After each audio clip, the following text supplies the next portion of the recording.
ناظرین، آج کی ویڈیو میں ہم آپ کو معدہ، جگر اور مثانہ کی گرمی دور کرنے کا علاج بتائیں گے۔ معدہ کی گرمی کی صورت میں مقام معدہ پہ جلن ہوتی ہے، سینے میں اور خوراک کی نالی میں بھی جلن محسوس ہوتی ہے۔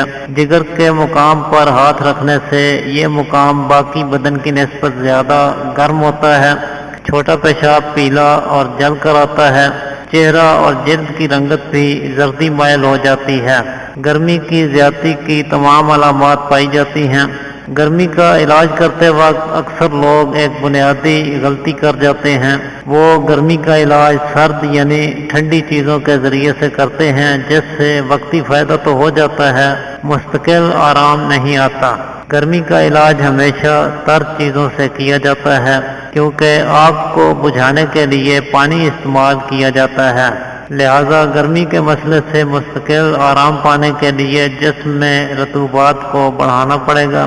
اس کے لیے اعصابی عضلاتی اور اعصابی غدی غذاؤں اور دواؤں کا استعمال کروانے سے یقینی کامیابی حاصل ہو جاتی ہے۔ چنانچہ یہاں ہم آپ کو کچھ آسان اور اثردار نسخوں کے بارے میں بتا دیتے ہیں جو جگر، معدہ اور مثانہ کی گرمی میں انشاءاللہ مفید اور مؤثر ثابت ہوں گے۔ تو آئیے ان کے بارے میں جان لیتے ہیں۔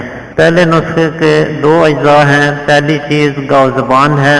گاؤ زبان گرمی اور حرارت پر قابو پانے کے لیے، معدہ کی گرمی سوزش کو دور کرنے کے لیے بہترین چیز ہے۔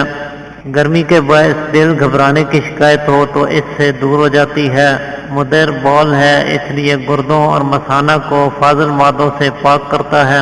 خاص طور پہ اس کا عرق گرمی سے ہونے والی علامات میں فوری طور پہ فائدہ کرتا ہے۔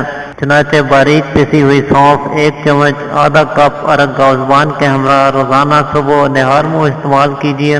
یہ دونوں چیزیں ملا کر استعمال کرنے سے معدہ کی گرمی دور ہونے کے علاوہ نظام ہاضمہ بہتر ہوتا ہے۔ سینے کی جلن، جگر کی گرمی اور پیشاب کی جلن کو بہت جلد دور کر دیتا ہے۔ ساتھ ہی دماغی گرمی، نظر کی کمزوری اور دماغ کو تقویت دینے میں بھی بہت فائدہ مند ثابت ہوتا ہے۔ اس کے علاوہ تخم خیارین یعنی کھیرے کے بیج گرمی کا بہترین علاج ہیں۔ کھیرا بھی گرمی کا دشمن ہے۔ اس کے استعمال سے گردے، مثانہ اور جگر کی صفائی ہوتی ہے۔ ان مقامات میں سے ٹاکسنز کو خارج کرتا ہے۔ گرمی کے مریضوں کو چاہیے کہ وہ کھیرے کو سلاد کے طور پر بھی استعمال کیا کریں، اور ساتھ ہی کھیرے کے بیج سردائی کی طرح پانی میں رگڑ کر پیا کریں۔ روزانہ صبح نہار منہ اسے استعمال کریں۔ تمام گرم امراض میں اس کا استعمال مؤثر ثابت ہوتا ہے۔ اسی طرح خربوزہ یا تربوز کے بیج بھی استعمال کیے جا سکتے ہیں۔ ساگودانہ اس مقصد کے لیے بہت مفید چیز ہے۔ ساگودانہ کو دودھ میں تیار کر کے صبح ناشتے کے طور پہ استعمال کیا جائے تو اس سے معدہ کی تیزابیت اور جلن کا خاتمہ ہوتا ہے۔ پیشاب کی جلن اس سے دور ہوتی ہے اور گردوں کے انفیکشن کے لیے بھی مؤثر علاج ہے۔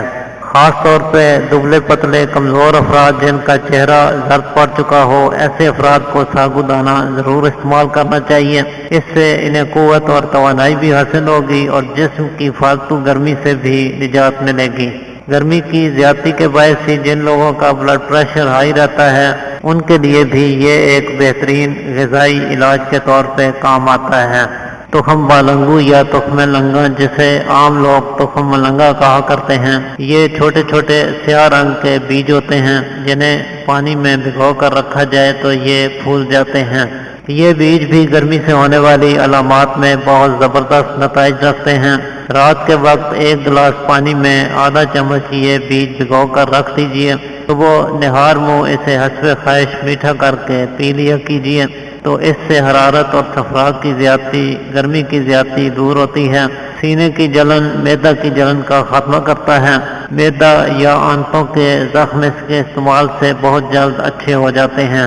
گردوں کا انفیکشن، گردوں میں زخم یا گردوں سے پی پانے کا مسئلہ بھی اس کے کچھ دن استعمال کرنے سے حل ہو جاتا ہے۔